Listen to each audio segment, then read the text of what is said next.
Such a strange dream I had tonight, oh so strange. I dreamed that I was lying in bed, playing some video game. Everything was fine. I was admiring the graphics and such. Then, bam, a sudden change of scenery. I found myself running through a dark, gloomy forest, something chasing after me, trying to seize me.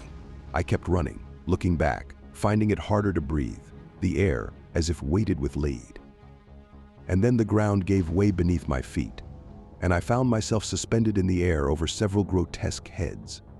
It had caught me. Screaming was difficult, panicked and writhing. I was descending into the creature's jaws when suddenly, bam! Another sudden change of scenery. I stood in a spacious courtyard, seemingly some sort of employee. Because I wore an expensive suit, colleagues, supposedly my acquaintances, surrounded me. Skyscrapers stood nearby, a pleasant breeze blowing, the sun shining. A balding, stern man approached me, handing me papers and saying, "I need you to read this." I took the papers, began to read, and between the lines, sentences began to appear. I returned the papers to the bald man and said, "I can't read this. I need the original Bible." Bam! Change of scene. I and several others began to enter a cramped, dimly lit room. It was filled with thick, hefty books. We approached the table. The man in the brown robe, who had led us, carefully lifted a large, thick book already open on the table and handed it to us. I began to look at the text, and between the lines of sentences, entirely different sentences began to appear. Everyone gathered around me. Bam! The lights went out abruptly. Darkness. We held our breath. All my muscles began to tense, as if something were taking over my body. I shouted, "Hold me!" Bam! Scene change again. I sat with someone in front of a laptop, messages flashing by. That's it. All the inner lines have been published. There were 1,230 or 12,300 with something. I barely remember the last digits. I got up, straightened up, saying to my colleague, "Give it here." "I'll read them all." Took the book, read the first line, "Place 7 seals and you shall be protected." Bam! I woke up on the floor. Apparently I fell in my dream. Terribly cold. Glanced at the clock, 4:59. The alarm was set for 5:05, thinking, damn, 6 minutes of sleep missed. I scratched my head what was written in the other lines.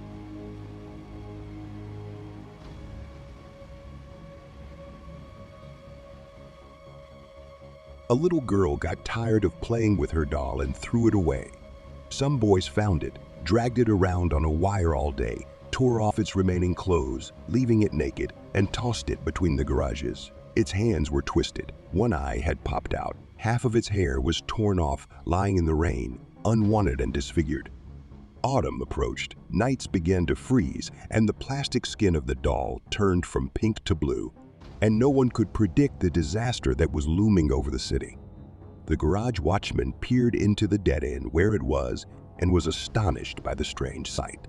There lay a doll, but not a child's doll at all, half a meter tall, swollen with one glass eye staring at him, and beside it were the bodies of dogs, cats, long dead, gray ribs protruding from under their skins.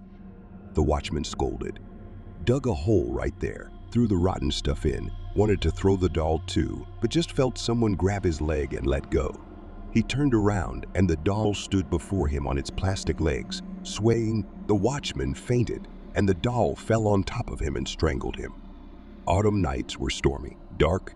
Every passerby hurried to get home, and then a rumor spread through the city. A strange killer appeared. He didn't need anything from his victims, just grabbed them by the throat and let go only when they were dead. The police sent reinforced patrols into the streets. Nothing helped.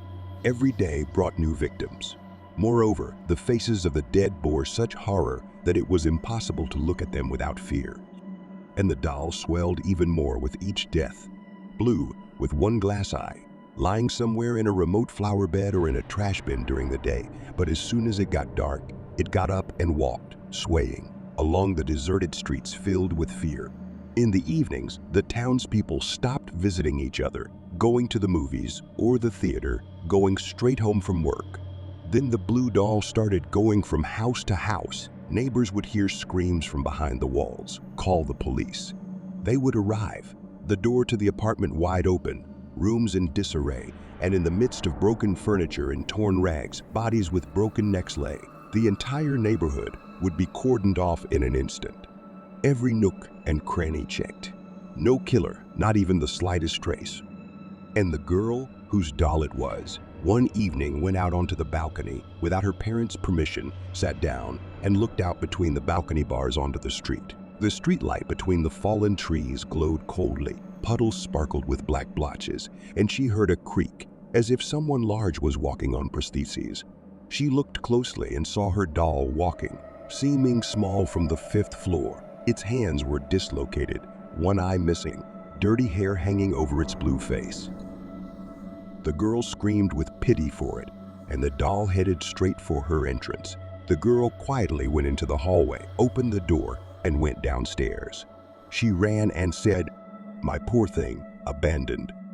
And the doll climbed up, the staircase steps trembling under it, bending.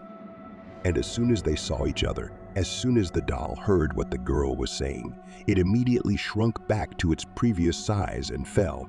The girl picked it up, took it home, washed it, put a clean eye patch on, dressed it in the prettiest dresses. From that moment, the inconspicuous murder stopped.